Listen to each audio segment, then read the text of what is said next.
voter registration, and candidates forms. And for more than 100 years, the League has been the premier grassroots organization for voter education. But that's not all that we do. At the local, state, and national levels, the League is at the forefront of identifying and addressing key issues in our society. We're directly involved in educating people about the important issues that keep our community strong. And that's why we're here tonight. The purpose of tonight's program is to educate ourselves by giving an overview of the Benton County Talks Trash work group process, to provide an opportunity to identify community concerns, and to outline Benton County's future plans for waste management. This program is not about landfill expansion, and the program has not officially been sanctioned or organized by Benton County, and the county has not played a role in its planning or production. Having said that, I would like to recognize our county commissioner who is here tonight, Nancy Wise. Nancy, thanks for being here. And we have 4 city councilors from Corvallis: Charlene Ellis. Raise your hand, Charlene, so people know where you are. Dave Shepard, Paul Schaefer, and Tracy Yee. And I understand that Albany Mayor Alex Johnson is also here. Alex, great, thank you. Are there any other elected officials that I may have missed? Okay. So our agenda for tonight is this. We'll start with a short introduction to the League of Women Voters. And then as part of that, we're going to talk about knowing your power as a member of this community and a resident of this country. Then I'll provide a bit of background about the Benton County Talks Trash process. And after that, we'll hear from each of our 5 speakers, all of whom served on one of the Benton County Talks Trash subcommittees. Then it will be your turn to ask questions, either orally or in writing. So we have question cards at the back table, and if any of you need a question card, raise your hand, and one of our league members will come and give one to you. So we're going to start with a brief quiz. If you think you know the answer, you can share it with the person sitting next to you. What are the 3 branches of government?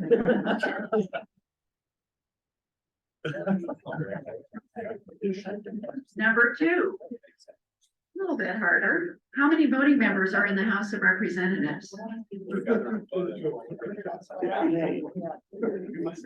Right now, there's only about 400. And third, who is Oregon's Attorney General? Well, if you didn't do so well on this quiz, don't feel bad. Listen to this statistic. Less than 50% of adults in the US can name the 3 branches of government. And that is a great concern to the League, because one of the biggest threats to our democracy is ignorance, not understanding how our government works. So we have to ask ourselves why. And right after World War II, our public school system required classes like American government, US history, and foundations of democracy. How many of you took a class like that? Okay. But during the past few decades, some federal and state policies like No Child Left Behind and Common Core created incentives toward teaching and getting good test scores in reading and math, which is good, but it was at the expense of civics education, which has fallen by the wayside. Currently, only 9 states and the District of Columbia require at least 1 year of civics at some point between kindergarten and 12th grade. The better our society is educated in civics, the better we can influence a government that is designed to represent our interests. And that means understanding how government works at the local, state, and national levels. Knowing where to find the information that we need about the issues that we care about. Knowing who our elected officials are and understanding how to effectively communicate with them. And finally, understanding the consequences of not being involved and of not voting, whether it be with our voices or at the ballot box. So what does the League of Women Voters do? Well, the League is a nonpartisan grassroots political organization that encourages informed and active participation in government. The League is open to both women and men, and we invite you to join us. We never endorse or oppose political parties or candidates, but we are directly involved in educating people about the important issues that keep our communities and our country strong. At the local, state, and national levels, we have standing positions on a wide range of topics, positions that we use to influence public policy. Our positions vary widely from climate change to housing, from waste management to voting rights, from agriculture to childcare. The League, being over 100 years old, we have a lot of positions to base our testimony on. The League is also known for our work on empowering community members to become informed and active participants in government. And that's what tonight's program is about, becoming better informed about some of the key findings and recommendations included in the Benton County Talks Trash report. And we are very fortunate to have as our speakers 5 community members who spent 8 months and hundreds of hours serving on the Benton County Talks Trash subcommittees. Catherine Biscoe, who has served our community in a myriad of ways, including on the Benton County Talks Trash work group and one of its subcommittees, was slated to provide the introduction to tonight's program. Due to concerns that were raised regarding her decision-making role as a member of the Benton County Planning Commission, and to avoid any perceived conflict of interest related to future land use actions, she will not be participating directly in tonight's program. So to begin tonight's program, I will share just a bit of background before we hear from our speakers. And the information I'm providing comes from the report that you see here on the screen. Following a pair of conflicting 2021 decisions from its appointed solid waste and land use bodies, and in response to substantial community concern over a proposed landfill expansion, the Benton County Board of Commissioners asked Oregon Consensus, which is a program based at Portland State University, to help understand the situation and identify, if possible, a constructive path forward on solid waste and disposal, including at the Coffin Butte landfill. The work group was tasked with building common understandings around key topics and outlining the table of contents for a modern, long-term, sustainable materials management plan. Following the board's direction, a third-party facilitation team helped convene a community member-based work group representing a diverse balance of perspectives. The work group included 2 members of county-appointed solid waste advisory commissions, 2 planning commission members, 2 representatives of Republic Services, 8 members of the public, 1 DEQ staff, 2 staff from neighboring jurisdictions, and 2 Benton County staff. The work group established 5 subcommittees to dive into specific topic areas and then report back to the full work group. The work group met 11 times between September 8th, 2022 and April 4th, 2023. All work group meetings were open to the public, and 11 included opportunity for written and oral public participation. Work group members spent countless hours researching, discussing, and organizing the common understandings and recommendations outlined in the final report. The results of their work can be found in the report that you see on the screen. And although it's more than 1,000 pages, it's organized. I know this from looking at it a lot over the last couple of weeks, preparing for this event. It's organized in a way that makes it easy to navigate. I recommend it. It's full of valuable information, and you can find it on the Benton County website. And we have created a resources page with QR codes that give you direct access to a number of different resources, including the final report. And I think we have copies of that handout with the QR codes on the back table.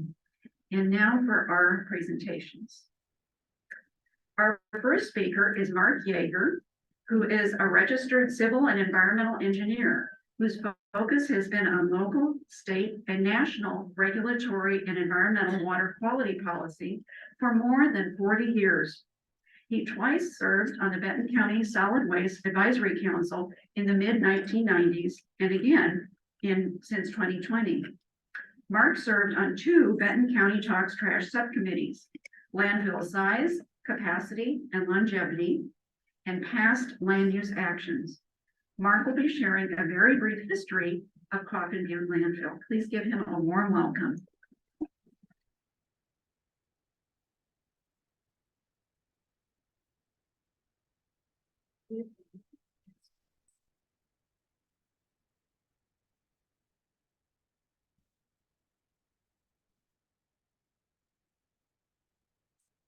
Great. Lois, thanks, Annette. I might not do this. How's that? Can you hear me? No. No. Okay. Right now. All right, we'll see. All right, thank you. Don't start my time yet. I've been given the challenge, I'm gonna start my own timer. I've been given the challenge of compressing more than 80 years of history of the landfill into 7 minutes. That's gonna be super exciting. It will be a very brief and quick overview. So thanks to the league for inviting me to come and talk. I really appreciate it. I'm looking forward to constructive and informative dialogue and discussion as we move forward through our conversation tonight. I'm going to talk about 3 main areas. I'm going to be focusing on the fact that we've got a complex and multifaceted history with this site. The framework that I'm going to use, I'll show you in just a second. I'm going to do some framework discussion, highlights, and an overview. The 3 areas of the framework are going to be ownership, land use, and regulatory issues. This picture of Coffin Butte was taken in the 1930s, and the Roner family were the owners and farmers of that area at that time. Most of the work that I'm going to present here tonight came from the site timeline that is included on page 23 of the BCTT workgroup report. I would urge you to read all of the history that's in that document on pages 21 to 39. Because I'm not covering some things that they cover there, like geology, geography, wildlife, those sorts of things. So please take the time to look at that. So with regard to ownership, you can see here that the ownership history has been quite dynamic. We've had a number of different owners of the site over the many years. We have had different objectives for each of those owners of the property. I want to point out that Valley Landfills actually was a subsidiary corporation of Waste Control Systems. So in 1975, they created a separate entity to cull the landfill out from their other waste management operations.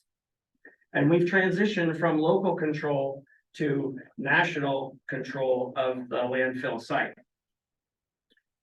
On the land use front, prior to 1973, the landfill operated for more than 30 years without any land use regulations. This brief history, I've pulled out a few different things, represents some of the many requests that the landfill operators have presented to Benton County since land use regulations have been in place. And you can see that there's been a mixture of approvals and denials over that history. I wanted to point out here so that you could all see in this picture, and I think you'll see this picture from some other people. The brown area here represents the area that is designated as landfill site zone in the Benton County Comprehensive Plan. But you can see that the area that is around the landfill is a mix of many land uses. Exclusive farm use in the beige, forest conservation in the green, and the purple and pink are areas of rural residential properties. With regard to the regulatory arena, Again, for the first 34 years of the landfill's operation, there were no environmental regulations governing landfills. It began as a dump. Camp Adair had it there. They dug out gravel from what is now the quarry, used that gravel for paving roads, and they used it also as an area for disposing of their waste. So there was both waste disposed there and burned there. There were limited regulations between 1976 and 1991 when the Enhanced Resource Conservation and Recovery Act was adopted. So DEQ has a delegated authority from EPA to actually manage the environmental regulations associated with the landfill. Benton County has regulations governing solid waste management in the county, but they don't have any environmental regulations over the landfill. In 2020, the county entered into franchise agreements with the owners and operators of the landfill at that time, but those agreements are primarily administrative and financial arrangements. I got my time here. Okay. I did want to point out through this graphic, and I apologize for this, but I wanted to be able to demonstrate here that these areas that are identified on this map are all different cells of the landfill. The landfill gets built in different pieces at different times, and the regulatory arena for the landfill has changed over time. For example, there's two areas here, cells 1 and 1A, that are in fact areas that are buried with trash, covered, but they have no liner. So there's nothing underneath the bottom of the landfill in that location because the regulations didn't require it at that time. Well, let's see here.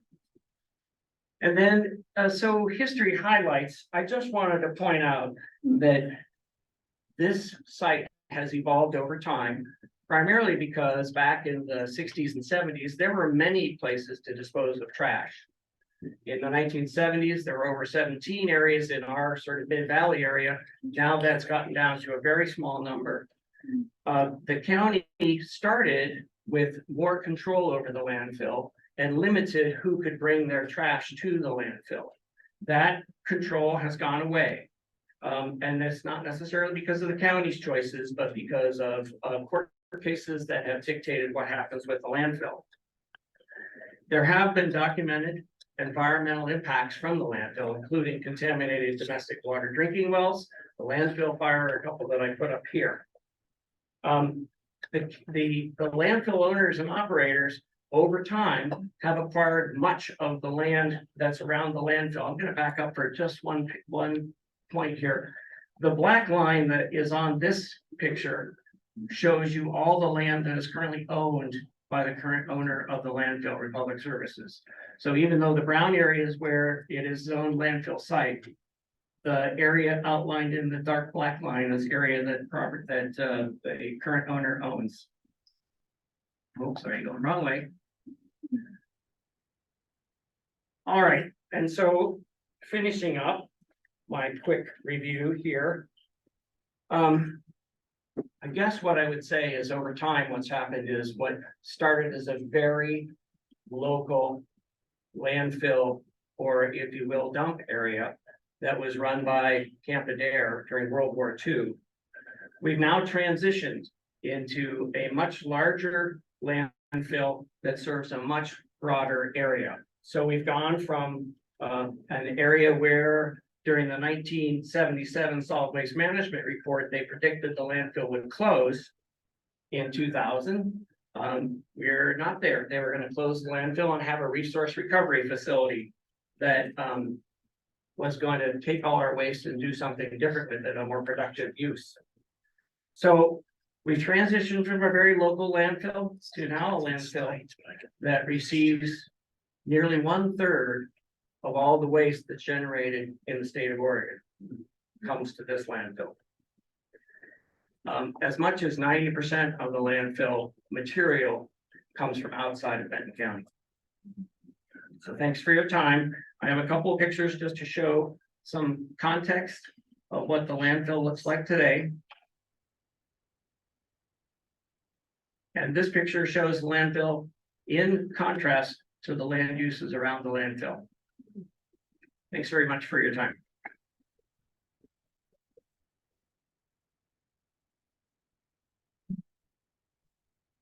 Thank you, Mark. Appreciate it. And I think you might have even been about 30 seconds under. So our next speaker is Paul Neatfeld, who is a retired electrical engineer. Paul interfaces with Republic Services as a landfill neighbor, a rural customer, a small but direct shareholder, and most recently as a member of the subcommittee that studied landfill size, capacity, and longevity. The work of that subcommittee is the focus of Paul's presentation. Please welcome him to the podium.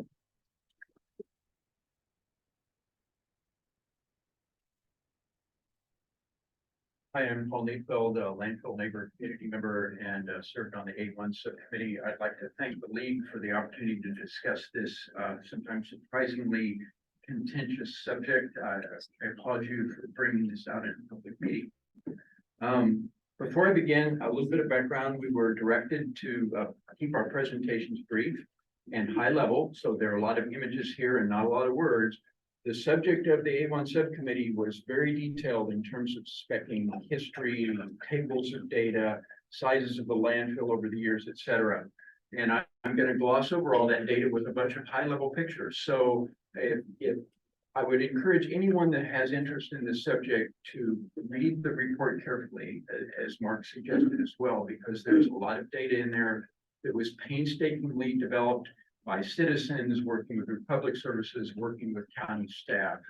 And finally, at the end, towards the end of this preparation, we were directed to avoid any personal comments or thoughts in our presentation, and I will attempt to do that.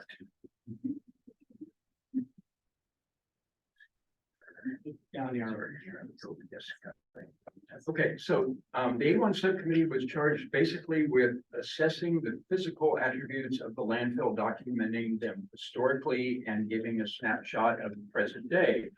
And the items that we focused on were the size, in other words, the volumetric characteristics of the landfill over time and what it is today, the specific locations, which was interpreted to mean the footprint, the real estate footprint of the landfill.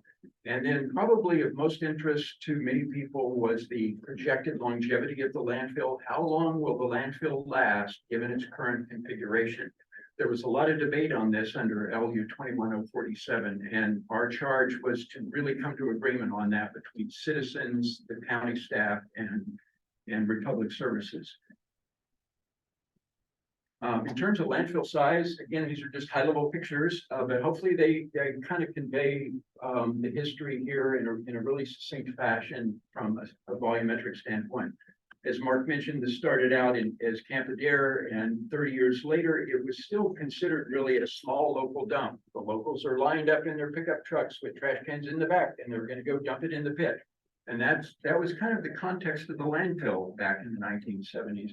If you fast forward from that another 30 years, 2008, the year Republic Services took over operation of the landfill, it's kind of hard to see the landfill in this image. Actually, it's there, it's big, but it was covered with vegetative cover, so it kind of blended into the surroundings.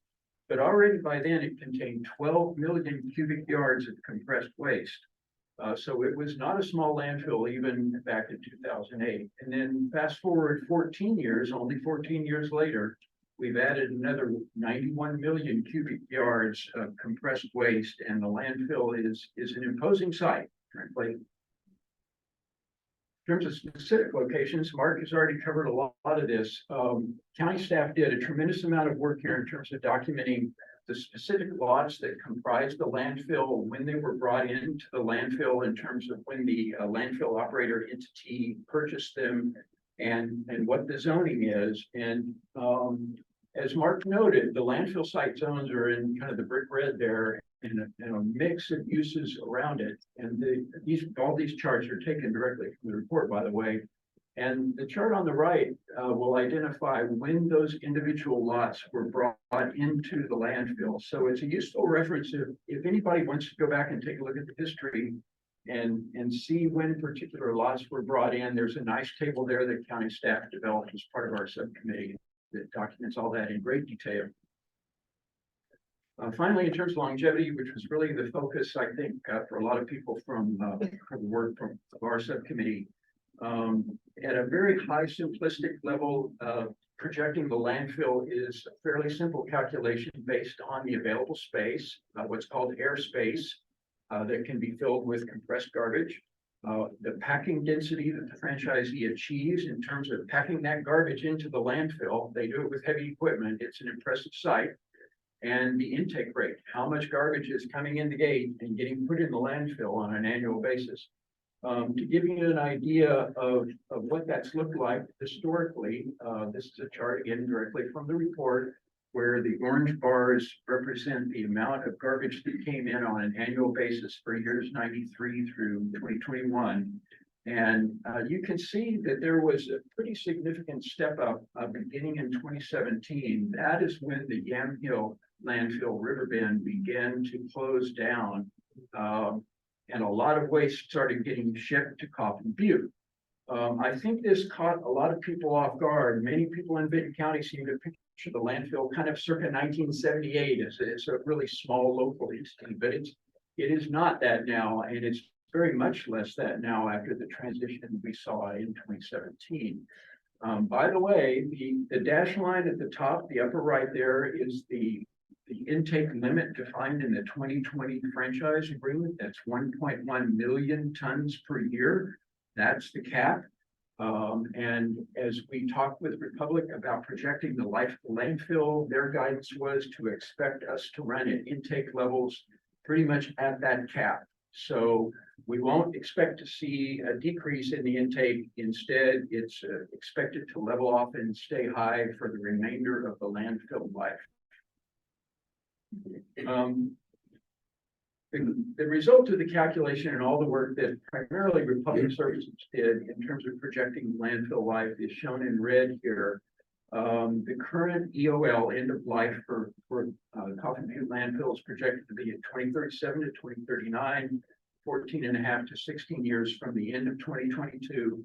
The assumptions that underlie that prediction are shown as kind of the inset in the lower right there. Where they estimated there'd be 16 million cubic yards of space left available for them to replace waste at the end of 2022. So we're already eating into that. And a packing density of almost 1 ton per cubic yard, and at intake levels of between 1.0 and 1.1 million tons per year. There's a lot of variability though that could impact that forecast. And just to drill down on one, the background image that I have here is not of the existing landfill. It's of the quarry excavation pit, basically. And this is very large. I don't know if you can see it or not, but there's heavy equipment in the background on the far side of the quarry pit. Those vehicles are very large. This pit and this cavity is huge. About 13 million cubic yards is expected to be available for the emplacement of waste. And that's the 13 million out of the total 16 million that Republic Services is projecting. So there's some issues with the quarry. It's still being excavated. It's not clear, for example, whether Oregon DEQ will approve emplacement of waste on a quarry that is dug down close to the water table. So that's a bit of a wild card. And the county staff could not find us an actual record of a formal approval of this cell site being approved for the deposit of waste. So there are a few wild cards in here just with regard to cell 6. There are many other factors that could affect landfill life. I've listed just a few here. There's a long discussion of this in our report. One of the things I will point out is that wildfire debris, things like that, do not count against the intake cap. So if there were a huge natural disaster that resulted in a giant influx of waste into a dump, that could decrease the life. And so the point is there are a lot of caveats related to that estimate. But the 14.5 to 16 years is kind of the baseline. Okay.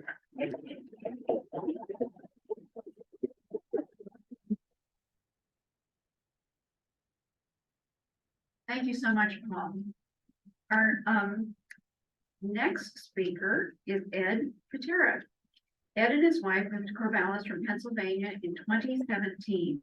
He is a retired chemical engineer with over 40 years of experience in the chemical process industry and environmental consulting. Ed has served on a township planning commission in Illinois, a zoning board in Pennsylvania, and more recently helped in community efforts to bring home-based recycling to Sun River, Oregon. Ed will be sharing the work of the subcommittee that worked on past land use conditions. Please give Ed a warm welcome.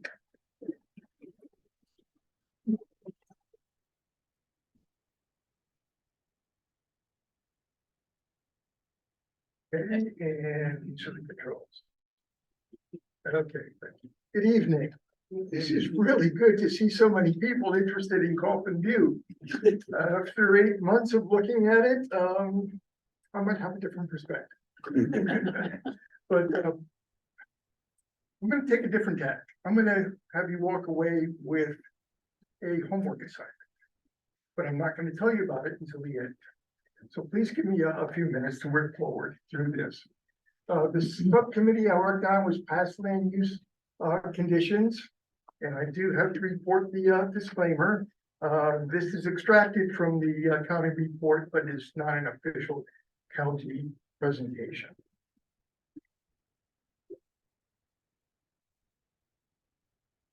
What were we supposed to do? What's our charge? This slide lists the charge.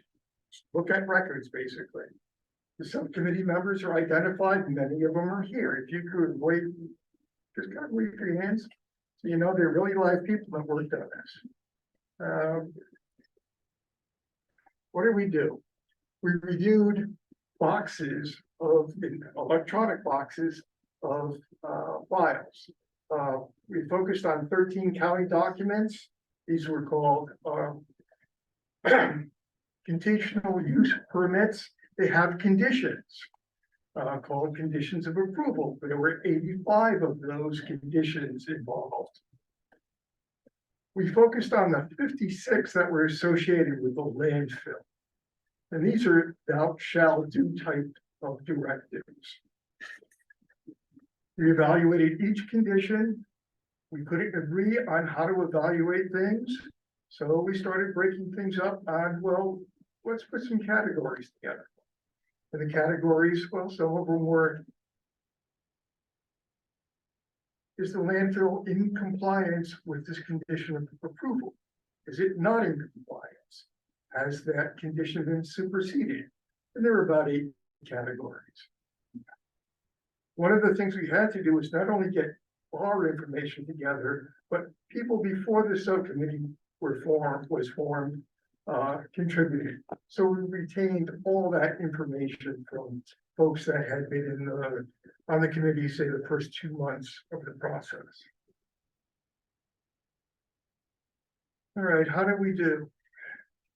This is kind of a tutorial. They don't get too involved with the numbers here, but vertical is just a count 0 to 35. The horizontal axis, those are just a bunch of buckets, categories. In compliance, not in compliance, unclear, superseded, and it goes on and on. The big point here is, oh, I should get to the color code. Blue, that is the public member's view of a certain situation. Orange is what the county thought of it. Gray is what Republic, or actually Valley Landfill thought about it. The point you get out of this is no agreement. Wow. Okay. You can see that in just the relative sizes of the bars. You move on. But with the help of the county endorsed process, we did come to consensus on findings. What do these records mean? And gee, what could we do better in the future? So I rate the county a real plus on the process. We ended up with 33 findings, 25 recommendations. The scoring that's in there just reflects the level of support. So if we look at, for reference, number 3 means a veto. Somebody said, I can't live with this decision. You've got it all wrong. So we essentially get everybody to buy into the findings. We get 92% of almost everybody to buy into the recommendations. So that to me was the success of the process. There's too much information to discuss. There's just words upon words upon words. I'm going to break it down into 5 categories. You will not see those 5 categories in the report. This is just something that I'm using to kind of communicate quickly. On the monitoring and enforcement, we had a number of situations. Let me give you some specifics. And I want to be close to accurate on this because it's starting to infringe on what was reported to the county in the document. So I'll do a little bit of reading here. Findings. The county does not actively monitor compliance. The county relies on the community members to initiate compliance actions. Odor issues have not been addressed. The land use decisions have been written in ways that create enforceability issues. Fine, do you agree to that? Those are the findings. Question is, what do you do about it? So those are the recommendations. If I only had 2 minutes, I would just talk to you about the recommendations. But I want you to go through the report, and I want to give you enough information so you can go through it relatively easily. So what you would expect for recommendations or parallelism, if the county doesn't monitor actively, maybe the county should be monitoring actively. That's a recommendation. If the county relies on community members to create or generate or initiate enforcement actions, maybe the county should be giving us the information so that we can make realistic complaints. Odor issues, not addressed. Well, I think we've all driven down 99. There are odor issues. Maybe the county should be addressing them. The land use decisions, they just need to be written more clearly so that they are enforceable. And that the language is plain enough that anybody can pick them up and understand, okay, this is what's supposed to happen. If we go on to the next category, landfill visibility, post-closure, boy, what does that mean? What you see is what you get, landfill visibility. It has the issues of what is the landfill supposed to look like during the process of operation, but more importantly, when they finish, when they close the site. This is controversial because there were many descriptions of what should happen from the 70s and 80s. Those conditions have changed dramatically. What was agreed to back then and supposed to happen just can't possibly happen now. Technologies have changed. Perceptions of public health have changed.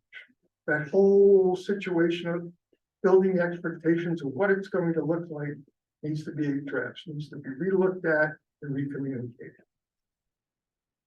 Areas served by landfill. Mark touched on it a little bit. If I get really back down to the fine print, in 1974, there were 3 counties that were supposed to be involved.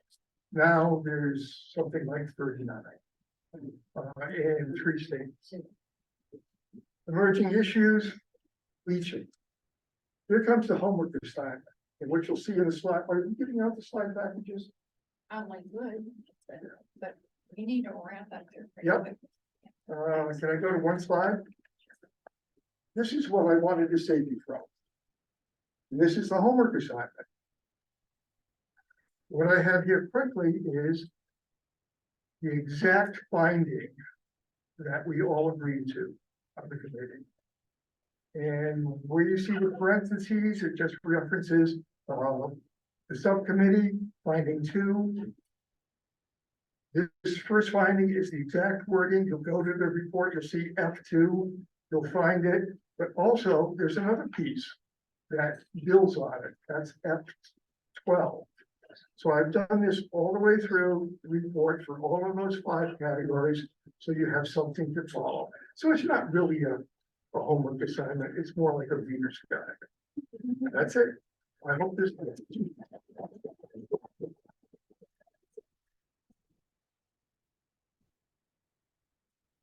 Oh dear, too much homework. Okay.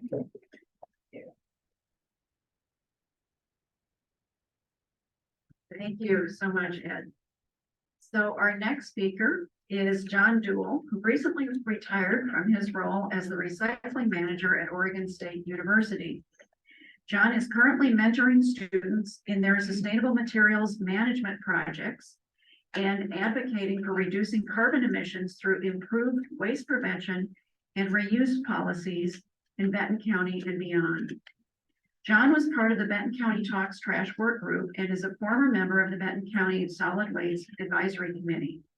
John lives with his wife Sally and dog Augie and has been a resident of the county since 2016. And I knew John back in Virginia.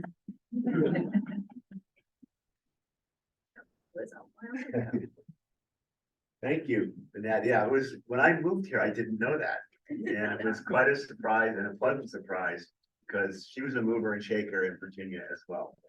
So thank you. And thank you to the league for this opportunity to share what we found out, where we're going with what we'll call the Sustainable Materials Management Plan. If I say SMMP, that's what I'm referring to, or I may just say the plan.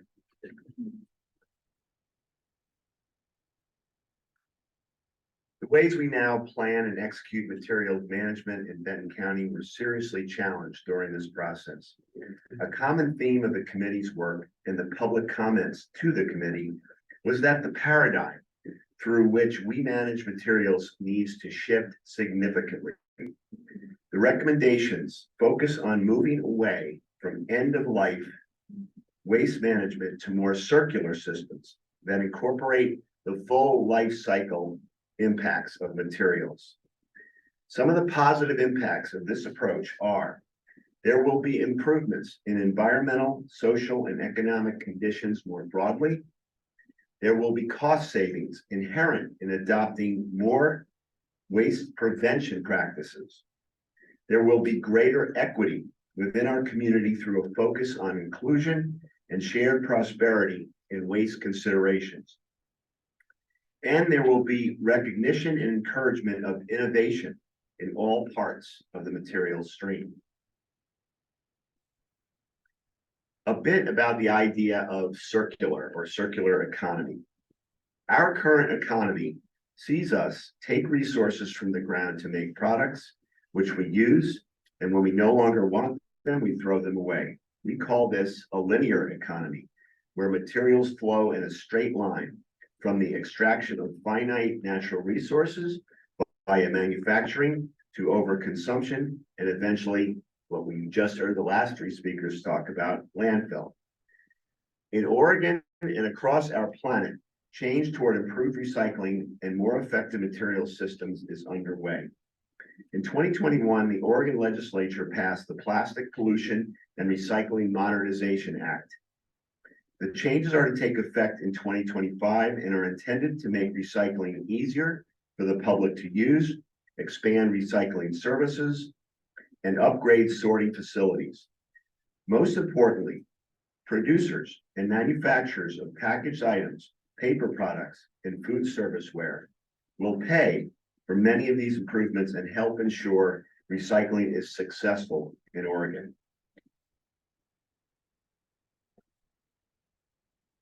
The scope of the working group was not to create the plan, but how to provide expertise to create a long-term plan for sustainable materials management in Benton County.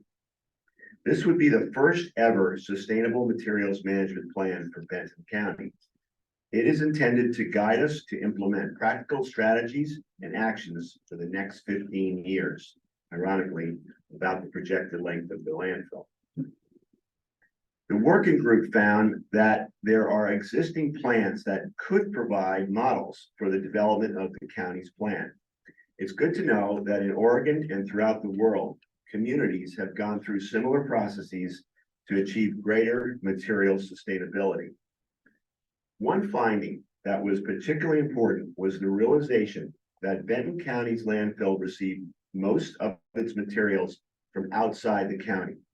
Numerous entities beyond this county will be affected by the actions of Benton County in the future as a result of this plan. I will highlight 3 categories of recommendations from the working group tonight. First, take a regional approach. The SMMP should not just be about how Benton County can better manage the materials it generates, but also how to approach inter-county collaboration from a regional perspective. Consulting firms with experience in Oregon's materials management legislation that I just mentioned may have the experience or may have the capability to address these needs. The SMMP should provide a perspective on how to strategize what other counties are doing to impact Benton County through their own materials management practices. Second, how will we measure results of this plan? More specifically, how sustainable will the plan be long-term, and what are the metrics we need to focus on to guide good planning along the way? The result of the process should give us a method of measuring costs and benefits to evaluate the impact on economic, social, and environmental indicators. We will need to analyze the costs and benefits of the plan's actions through the lens of equity, including how the plan engages and impacts all of our community's consumers in the emerging circular economy. How well the plan goes beyond landfilling and addresses upstream impacts of materials. And how well the plan invites and supports creative solutions that provide pathways for tangible long-term outcomes. This last category of recommendations is how we measure broad stakeholder engagement. A wide assortment of stakeholders should be brought to the table. Stakeholders include community members, advocacy groups, businesses and industries, local and state government, and resources for innovation, such as university researchers. I was honored to have had the opportunity to work closely with the SMMP subcommittee, as well as the entire working group in this process. And these are the names of the folks on that subcommittee. So some recent developments are exciting. The RFP went out just a week ago or so, and proposals are due November 8th.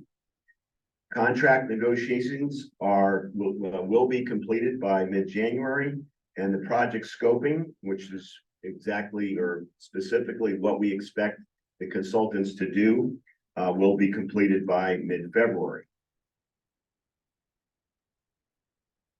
As with many things in our world, materials management is rapidly changing. The working group's recommendations emphasize that any plan needs to be able to be adapted to those changes. Most immediately on the horizon is the selection of one or more consultants to assist the county in this effort, and I'm looking forward to that. I hope you are too.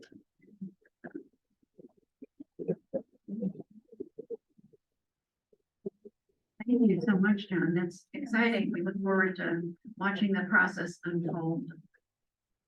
So our final speaker is Mary Parmigiani, who has lived in Benton County her whole life. Mary is a senior at Corvallis High School, and she served on the Benton County Talks Trash Work Group's Community Education and Outreach Subcommittee. Please give Mary a warm welcome.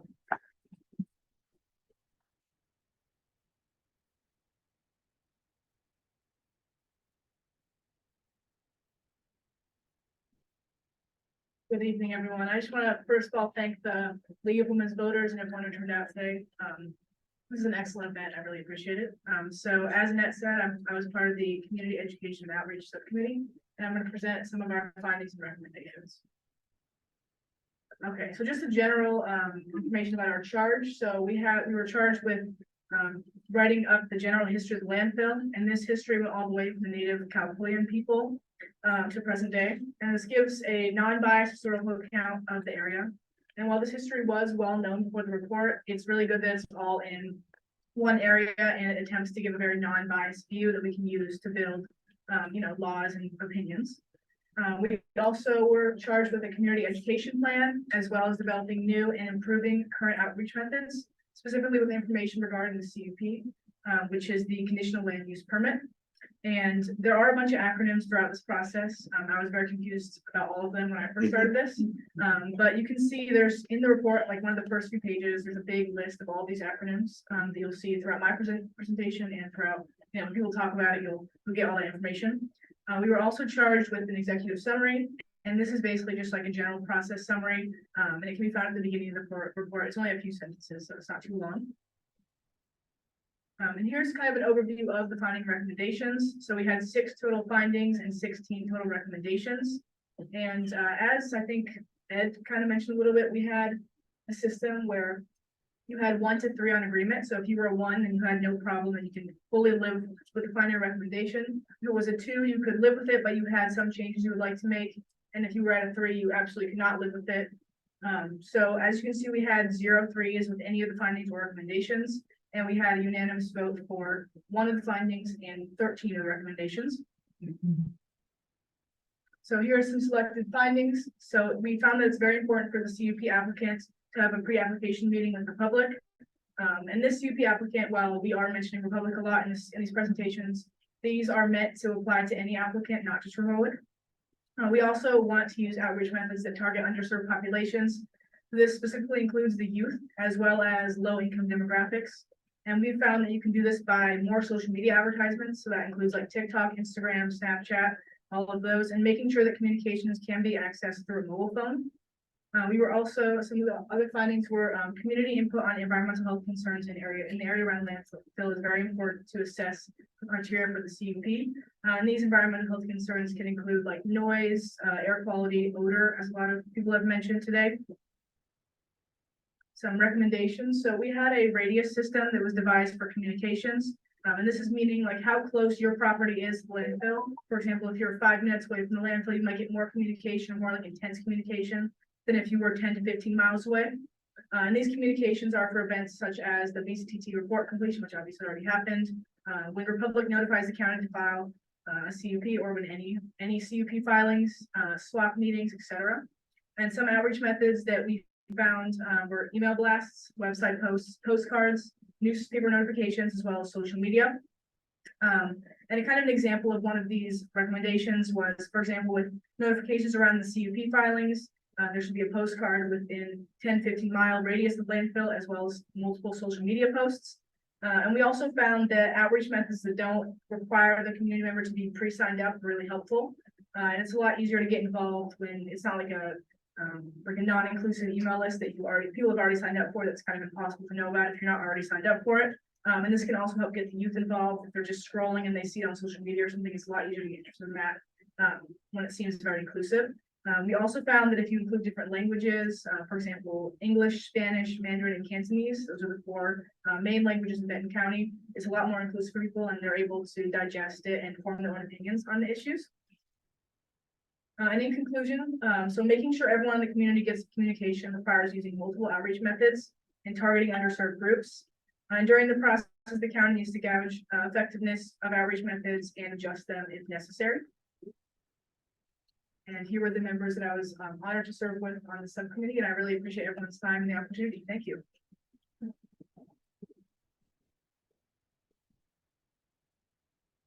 Thank you, Mary. Right. So before we move into the Q&A portion of our program, I'd like to make one clarification and one announcement.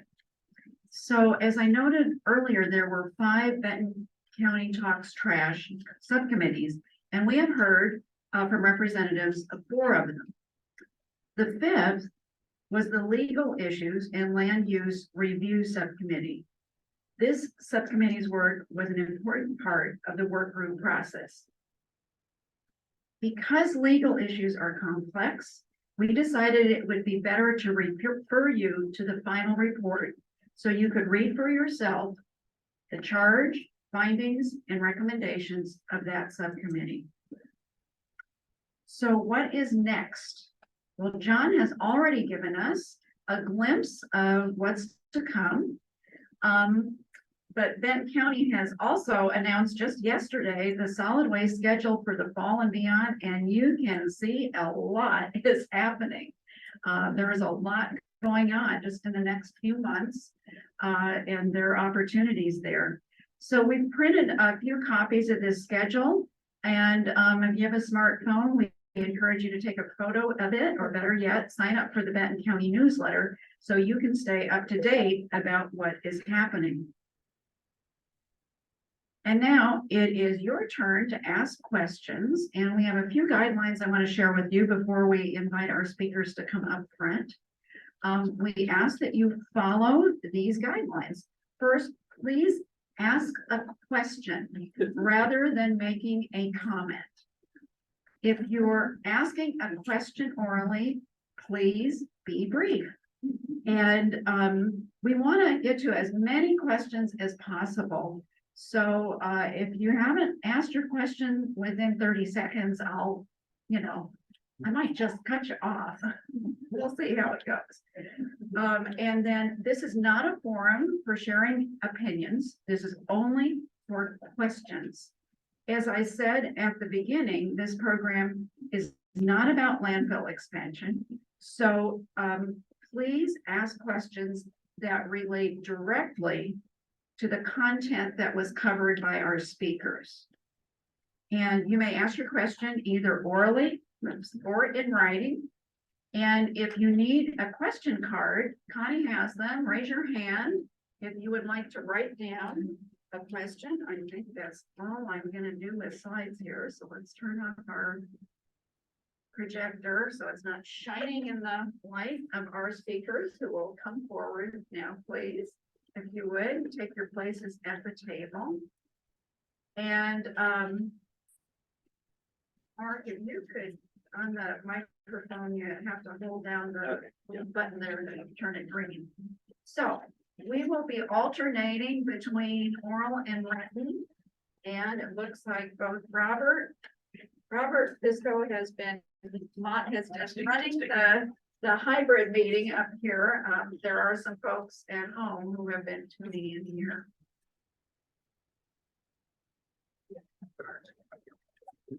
Connie, I think Robert could use another card or 2 or 3. So I'm gonna ask those who are asking the questions orally to really speak up so everybody can hear you. Is that Deb in the back? It is. Okay. Would you like to ask the first question? My first question is Benton County have a chance to get a different rate hauler? Does Benton County have an opportunity to have a different waste hauler? I'll answer. Who would like to answer that, John?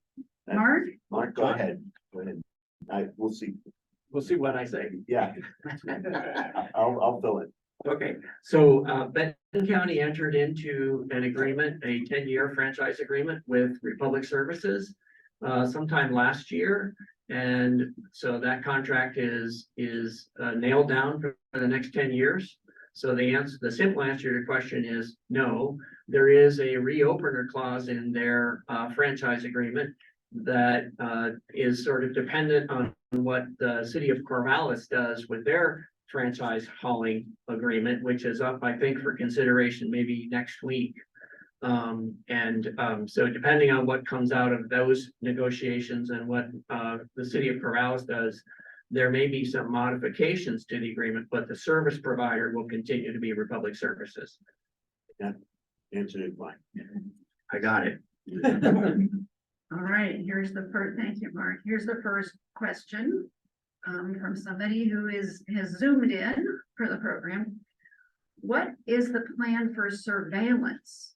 Who will design that and who pays? I'm not sure I understand, but maybe one of you understands. Does anybody up here feel that they can interpret that? Yeah. I'm gonna read to take surveillance to be who is providing oversight. And well, it's one of these mixed types of things. DEQ provides oversight of the operations. They have delegated authority from US EPA. So there's a whole series of things. They issue a permit. It's one of these things you show do this, you'll operate a certain way, and then they check on it. They check through the performance measures they have, like it is the groundwater, what is the groundwater concentration? Then we start getting into a soft area. There's also oversight by the county, and this is one of these unclear areas. The county has land use related issues, hours of operation. That's probably the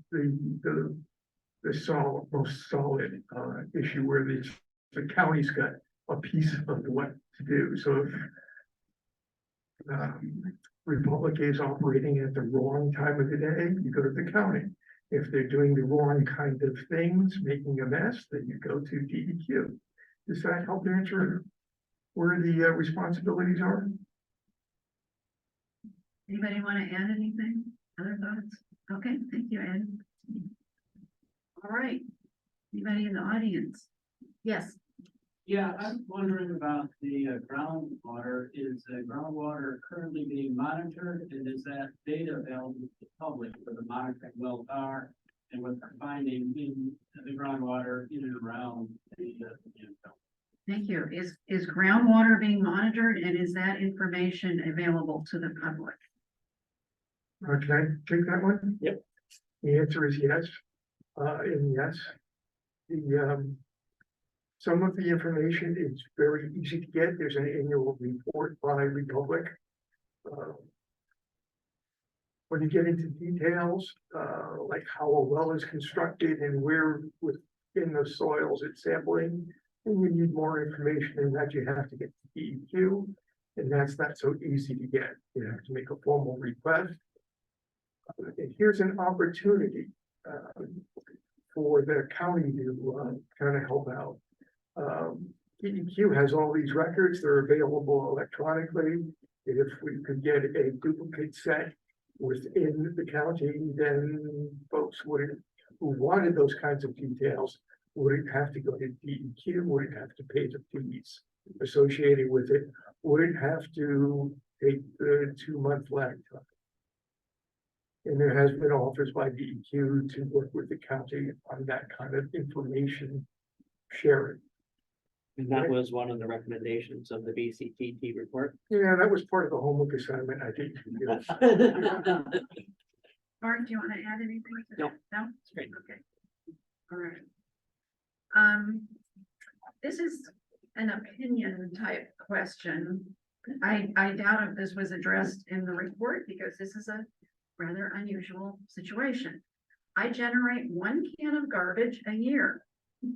The public services will not provide on-call service when I need my garbage picked up.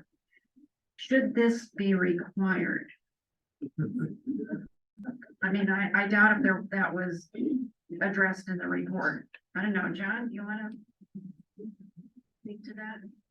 Yeah, the question relates to differential rates for charging for collection, which is a incentive-based way to reduce production of waste. If you charge more for waste disposal and charge less for other ways the ways people prevent and reduce waste, that's going to help economically move that in a good direction. I know enough about, I've never worked for a hauler, but I know enough about those franchises and how they manage them, is that they base their system on how many pass-bys they have to do. So whether you put something out or not at your house, they're basing their whole economic model on how many total houses and places they have to go to cover the ground. So it's complicated. I think that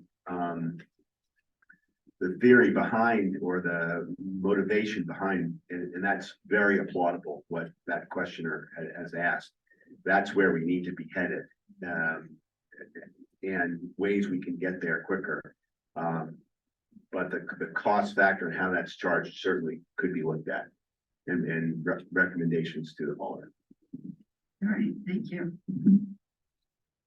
Okay, hand up. Yes, sir. Yeah, I'm wondering why in the world does the county accept garbage from all over the state or other places too?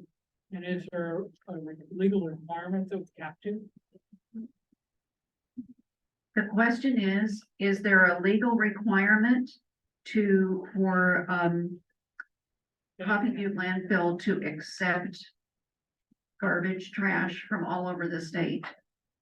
Was that part of what any of you looked at? So thanks for your question. It's one of the things that has been discussed multiple times. It was discussed during the VCTT process. There is not a requirement that the county accept waste from other counties, but there is a prohibition from the county imposing a restriction on where waste can come from. So there's a Supreme Court decision that says that, if the county were operating the landfill, the Oregon revised statutes would allow them to restrict it. But since it's a privately owned landfill, just being hosted by the county cannot legally tell the Republic Services that they have to stop taking waste from so many counties. So it's a kind of, I'm answering your question, I hope. It's not a requirement, but it is a prohibition. The county cannot impose conditions on Republic Services to limit the number of counties that can put waste into the landfill. Thank you. All right, thank you. So here's a question, I think this is for Paul. Does the end of life estimate account for reductions from implementation of the Plastics Pollution and Materials Management Act? If no, why not? The short answer to the question is no. Turned off, sorry. Yeah, the short answer to the question is no. The landfill life projection is based on a flat intake rate of 1.0 to 1.1 million tons per year coming into the gate. One of the factors we discuss as possible perturbations to that lifetime forecast in the report are things like recycling efforts, new legislation that might limit production of recyclable materials going into landfills, et cetera. So there are a lot of variables to that. And in terms of why that forecast does not take this into account is an interesting question. We had to work hard in our subcommittee to even agree on the baseline lifetime estimate, kind of the nominal case scenario. And there was a lot of contention over the extent to which we should try to quantify other factors that might either shorten or lengthen that life. And there are a lot of factors there, and it was a contentious discussion. In the end, it was really kind of directed by the facilitator that we would punt on this one, honestly, and just provide the nominal forecast and some discussion of possible perturbing factors. And so that is why we don't specifically attempt to account or quantify the landfill life impact of any particular variable. All right, thank you. Yes.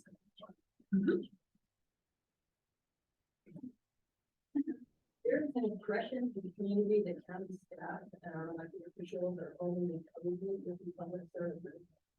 Did you feel that the public services and county staff had an outside voice in the VCTT process? I think that's a question that you may want to address to individuals one-on-one, but it's not appropriate for our discussion tonight because we need to be focused on facts and rather than opinions. Yes. There are waste products that are recovered. Are there waste products recovered such as methane? Who would like to address it? I can try that one. Yes, methane is collected, that's a requirement in the design of the landfill. So it's collected, and it's piped over to, actually your local power company. There's a, set of, engines, that generate power. So they take methane that's collected by the landfill, it's piped over to, what is the place in Philadelphia? Consumers Power, did I get that right? My wife pays the bills. So I don't remember the names. Consumers. Okay, Consumers Power. And they run a generator set, which they have large industrial type engines that take in the methane and turn it into energy. And then the CO2 is expelled as an exhaust. Now, there's a little caveat on this. Those engines have to run all the time to have reliable power. So they don't use all the landfill gas that's collected. They don't use all that methane to generate power. Some of it has to go to things called flares. You know, those are basically just big flames on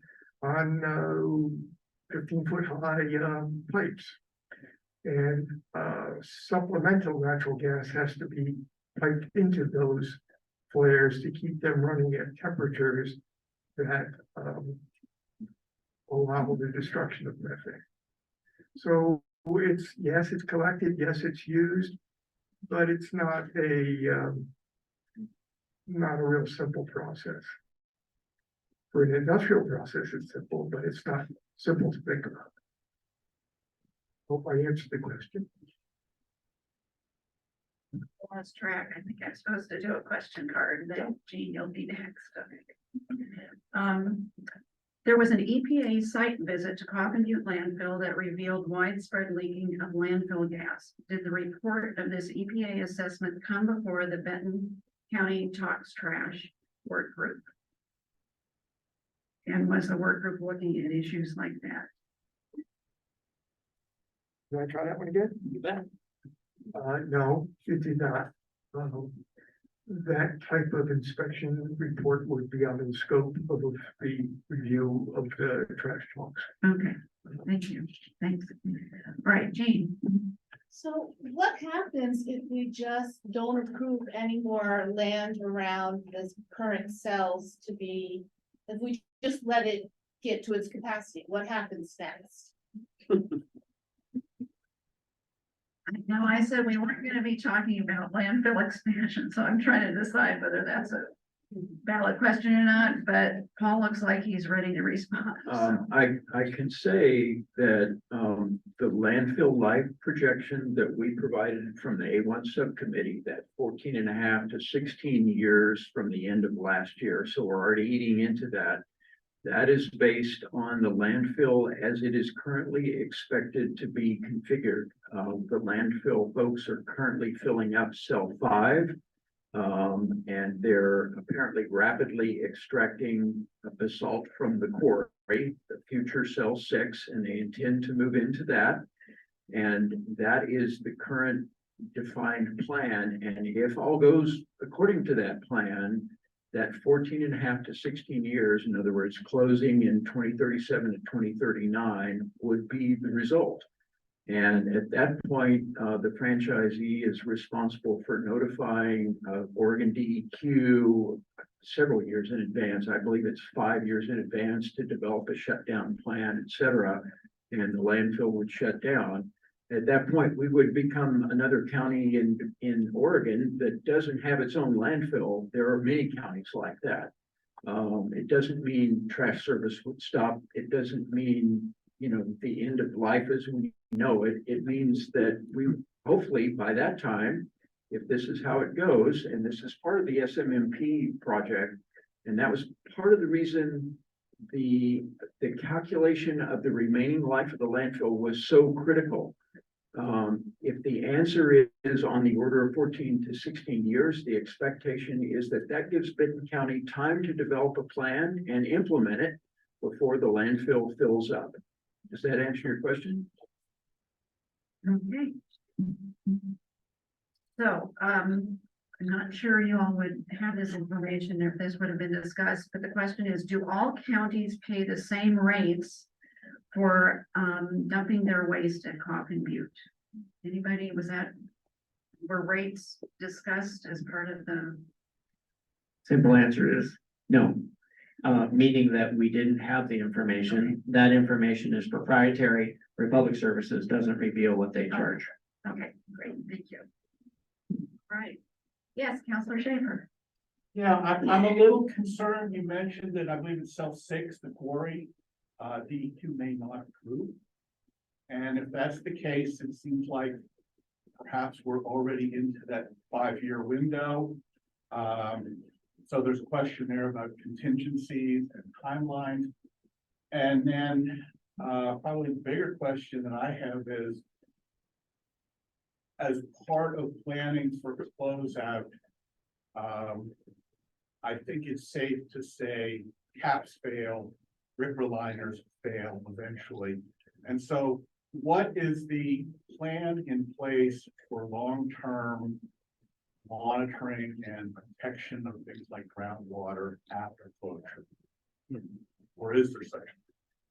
I'll address the first, and I specifically mentioned this question about cell 6 because that came up in a work group meeting with the Oregon DEQ representative.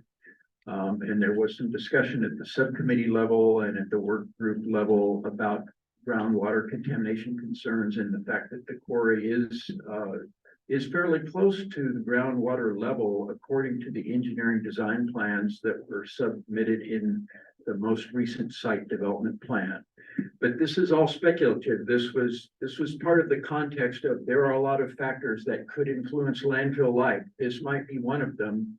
It's indeterminate at this point, but it seemed a valid enough concern that Oregon DEQ, at least the representative on site at the time, took it seriously. And that's all I can say. Obviously, I don't work for DEQ, so I don't know what their decision will be. Hopefully the franchisee is on top of that, but it's a wild card. In terms of monitoring after closure, anybody want to take that one? Andrew.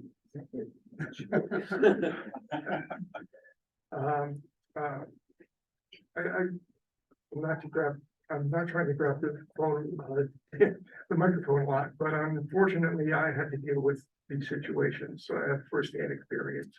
So the way they deal with that is called closure and post-closure care. It's under the RCRA program, Resource Recovery in Conservation Act.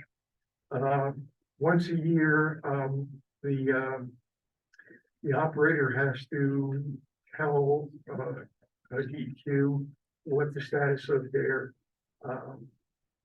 operation is and what they're doing to close the cell as they finish up, and how they're going to monitor it and how long they expect this to be going on. And gee, if it's 30 years from now, which is the planning horizon, how much is it going to cost to do this management of monitoring, to do the recovery of leachate and dispose of it.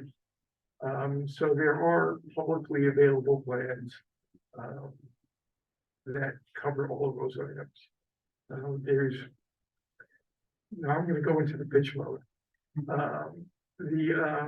There's a scope associated with it. There's a minimum scope that says what the landfill is supposed to look like when it's closed.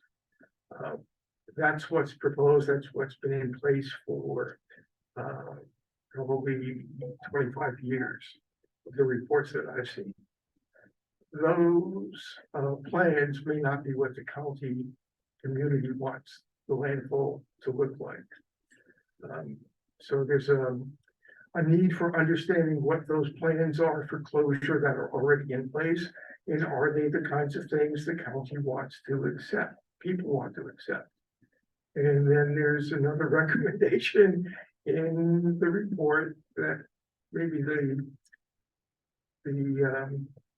landfill owner, the community, DEQ and the county government should get together and explain what that landfill will look like when it's closed and how it's going to be funded. So you're going above the minimums. I've just asked you to spend more money, so you can understand why that was one of the recommendations that was rejected. So Mark wants to add something to that, I think. Yeah, thank you. Yeah, thank you, Councilor Schaefer. And everybody's asking really great questions. I just want to supplement what Ed said and what Paul said. So the legal requirement is 30 years of post-closure control of the landfill, or if you will, obligation by the landfill operator. However, we know now, based on what's happening with cells that have been closed for more than 30 years, cell 1 and cell 1A, which are still generating a couple million gallons of leachate a year, that the 30 years likely isn't sufficient. So I'm not sure what the county's plan is for the future of how any sort of future obligations are going to be funded. Thank you. Here's another question card. Where are the mentioned reports to be found? Well, the Benton County Talks Trash work group process report, I hope I got that whole name correct, is on the county website. And I really, you know, it's daunting to think it's a 1,000 page plus report, but as I said before, it's really well organized, so you can hone in on the things that you're interested in finding out more about. So you can go to the county website, and also we have a handout I'll be talking about a little bit more in a few minutes, excuse me, that has QR code on it that will take you right to the report. So so I just answered that question. Let me do another one.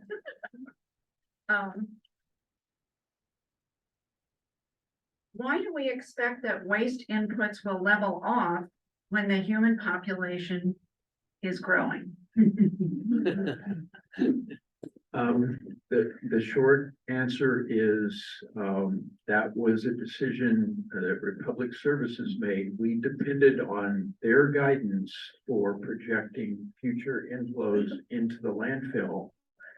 And related to that, I am assuming, and I think was certainly discussed in our subcommittee, the fact that the intake cap exists as legally part of the 2020 landfill franchise agreement. They are currently not allowed to go above that limit. And they agreed that they tend to operate their business such that they will maximize out the inflow into Coffin Butte for the remaining landfill life that's available. So the overall waste production in the so-called waste shed could increase. And what Republic Services is expecting to do, based on what they've said, would be continue to maximize the flow and into Coffin Butte, and excess waste would go elsewhere to landfills up in Washington County or Idaho, etc. So they're kind of running full out into Coffin Butte. It was a straightforward assumption to make, and they reiterated that guidance several times. It makes the calculation fairly simple, and it also tells the community what to expect over the next 14 to 15 years, the same level of traffic, the same level of inflow, the same level of increasing pollution risk, etc. So that was their guidance. Thank you. Yes, Mr. Rabinowitz. Thank you. I was wondering, given their current legal and contractual obligations, what impact can the public actually have on the operation of the landfill?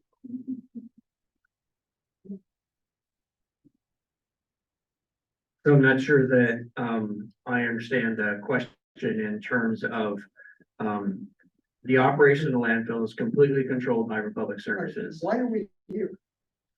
Well, I think one area that, we're not supposed to talk about is the fact that Republic Services likely will come forward with, a proposal to expand the landfill. And so part of this is a community education effort to help people understand a little bit more about the current state of the landfill, the current state of waste going into the landfill, those sorts of things. So any application that comes before the county for the land use proceeding to get permission to do an expansion, that's where the community has some opportunity to have some input into the process. But we don't have any input into how the landfill is currently operated now. And John wanted to add to that. The premise of the plan that's being developed is that there can be an influence by the population if certain policies, certain practices are put in place, certain legislation. That will require a great deal of community input and feedback and involvement. So I think the purpose of this program is you'll see many more like it, I think, in the future, where the consultants will be asking and trying to find out, for example, the sources of waste in the county and beyond the county that can be influenced by certain policies and certain programs. The impact of this Modernization Act, someone asked about that earlier. Those are the kinds of questions we're asking of the in the request for proposals. That's another good document to read because it specifies what we're expecting out of the out of this. Probably will be a year-long process to develop a plan, and that's where you can help. Correct. Yeah, and there'll also be time for like public testimony. I think we all think that it's very important that the community is educated on the topic so that they can make meaningful public testimony when the time comes. All right. Thank you. Let's see. What enforcement is possible? What type of enforcement is possible? I'm assuming they mean if there are conditions that were not met, what kind of enforcement can the county bring to bear? If this was discussed as part of the work group process. I know it was a recommendation, I believe. Could I take a partial on that? Just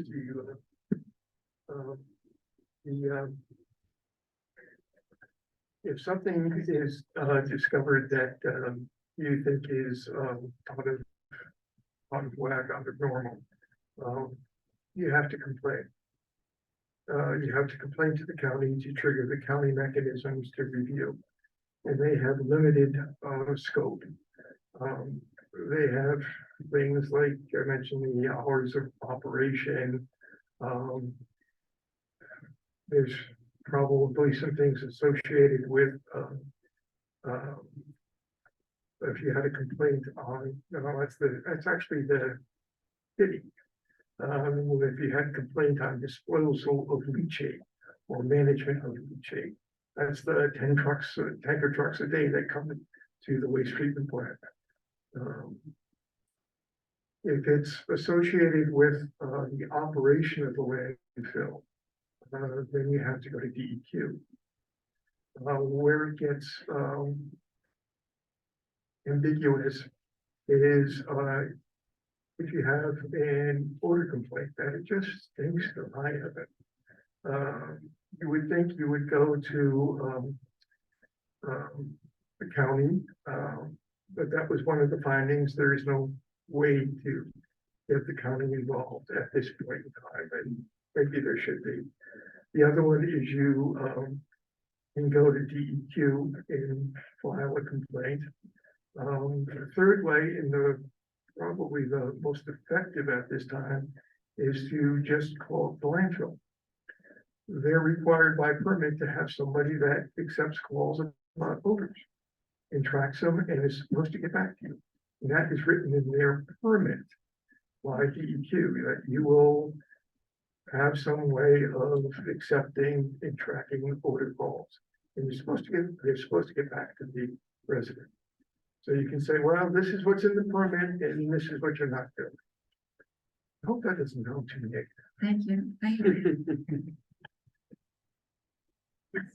Suzanne? It's my understanding that if the new conditional use permit is resubmitted, that one of the things that will happen if that is approved, that the cap will be removed on the amount of tonnage that comes in. I know it's 1.0 to 1.1, but a new CUP would have an uncapped. Am I correct in that? You understand that? The 2020 landfill franchise agreement contained a clause that defined that 1.1 million ton per year intake limit. And it contained another clause that declared that if expansion was approved onto the expansion parcel, which is the lot south of Coffin Butte Road. So it was a constrained condition here. If expansion is approved onto the expansion parcel, the intake cap limit is removed. It is eliminated. It becomes no longer operative.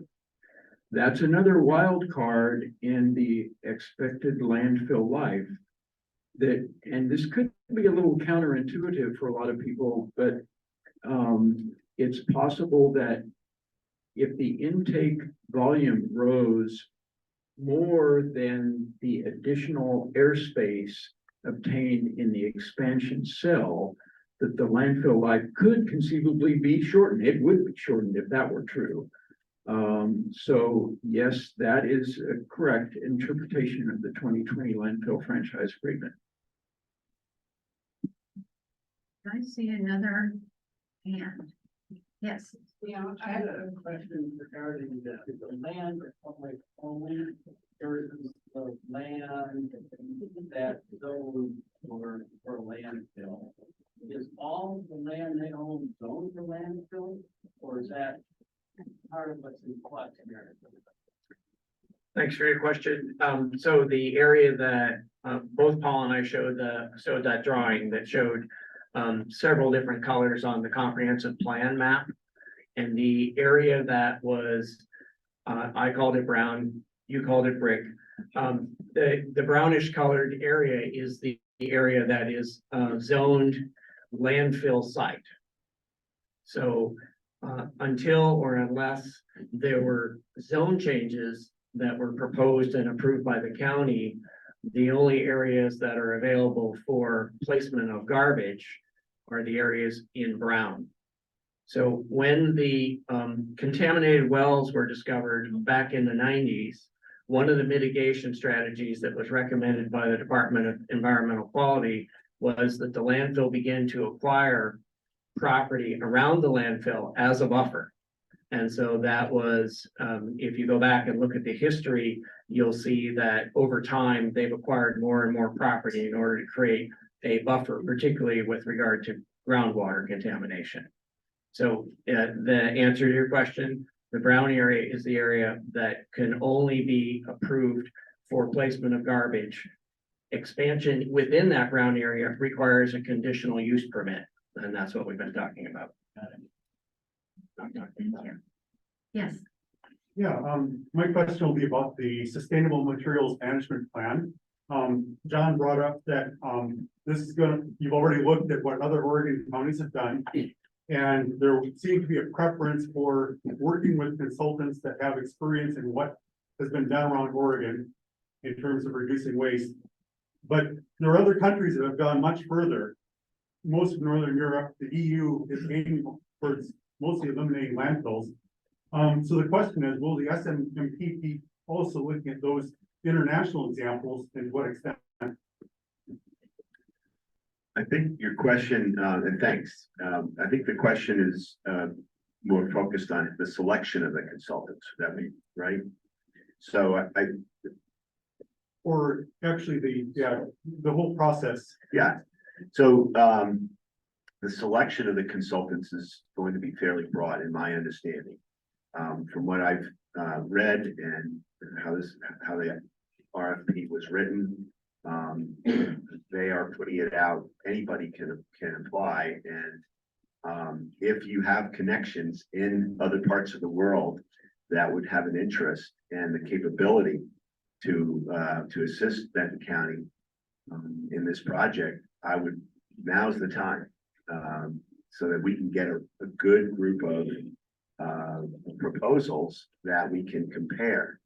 The other part that I think was on the long list that Annette put up, I don't know if I mentioned it, but there will be a group put together that's being appointed by the Board of Commissioners to assist with the selection process. Not make the decisions, but to advise. Thank you. Thank you. Yes. Does anybody up here know where the 10 tanker truck loads of leachate go every day? Where do the tanker trucks of leachate go? Is that? I'll give it to Mark. Thanks, Ed. So there, let's see, 2021, the landfill generated over 32 million gallons of leachate. And the leachate was split, about 50% of it went to the Corvallis wastewater treatment plant, and about 50% of it went to the Salem wastewater treatment plant. So the 10 trucks a day that Ed is referring to represents the amount of waste that's going, leachate that's going to the Corvallis wastewater treatment plant. Right. I have a written question here. Does the report address the issue of trash accumulation along the roadways? I would assume leading up to the landfill. Was there anything in the report related to that issue? No. No. Okay. All right. We have time for one more question, if anybody wants to have the last word. All right, Jean. Well, I have another question about the leachate. Does the leachate then affect the longevity of a water treatment plant? Does that come up at all in the conversation?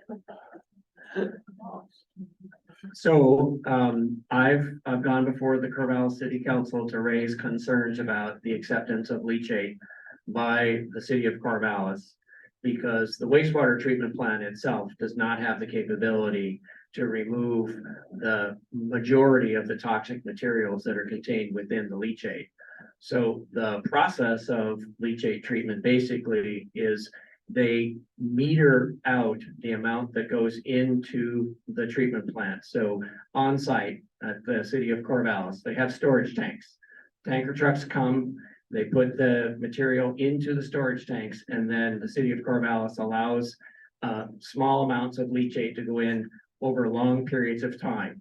So it's kind of the solution to pollution is dilution, because there's not a lot of treatment that happens. It's a conventional wastewater treatment plant, and proper treatment of leachate requires very complex systems, and it's very expensive to run. At some point in the past, when the landfill was owned by Waste Control Systems, they built a reverse osmosis treatment plant out at the landfill itself. And they disbanded that because it got too expensive to run, or it didn't work. I'm not sure which, but that was part of when I previously served on the Solid Waste Advisory Council in the 90s. There was a grand opening for that plant.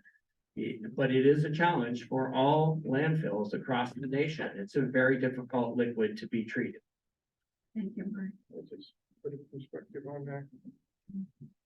Just a little perspective, that's common for all landfills. It's perfectly legal to go to a publicly owned treatment works or POTW, like Corvallis. That's a standard approach. It's also one of the items that we put out as a recommendation as an emerging issue that the county should look again at. And part of that trigger is, you've all heard of forever chemicals by now, it's common knowledge. That's one of the things that get passed through landfills into the leachate. So the next question is, where does it go? That's an emerging field, and emerging field of study, emerging problem that will have to get addressed. Thank you. We have 5 minutes remaining. And I have some things I'd like to say. So at this point, stay where you are. Because we want to thank you for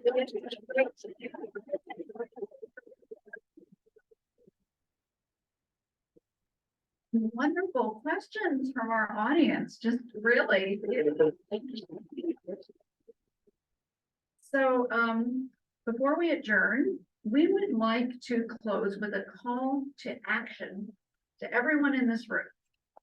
As a result of tonight's program, we hope you are inspired to learn more and become involved. And here are 3 ideas to get you started.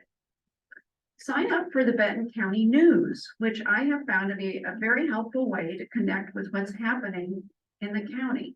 And it's a simple way to subscribe. Second, listen to Benton County's podcast, which I think is a fairly new thing. And episode 1 is about Coffin Butte Landfill. I found it fascinating myself, and I think you will find it very informative. Attend a Benton County Disposal Site Advisory Committee meeting. Meetings allow for the public to share comments, questions, and concerns, and their next meeting is October 24th.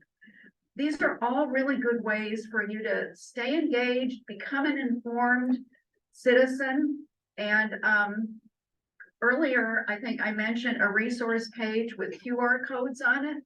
And I think, Connie, do we still have those in the back? We don't have a huge number of them, so. No, well, they were intended for people to just use their phone and, right, Yeah. okay, take a picture, all right. Oh, was that the wrong time that I gave? him? 25th, thank you. It's the 25th at 6 p.m. And then in closing, I just want to extend an invitation.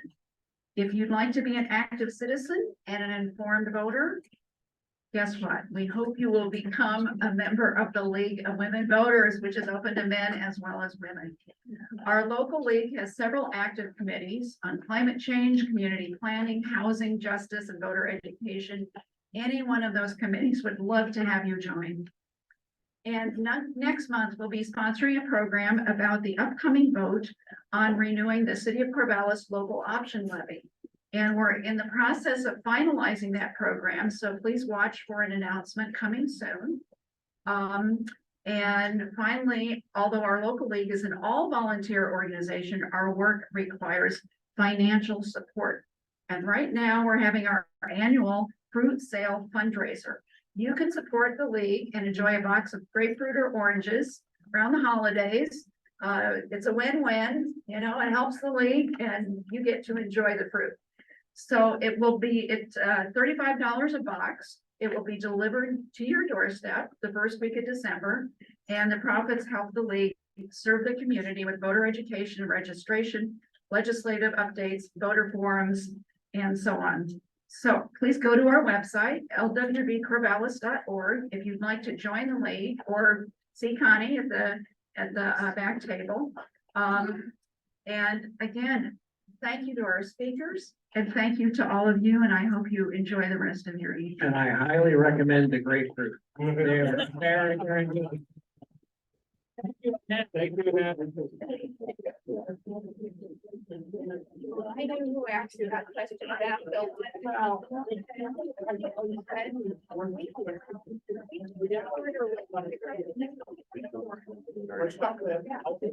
My name is Gordon.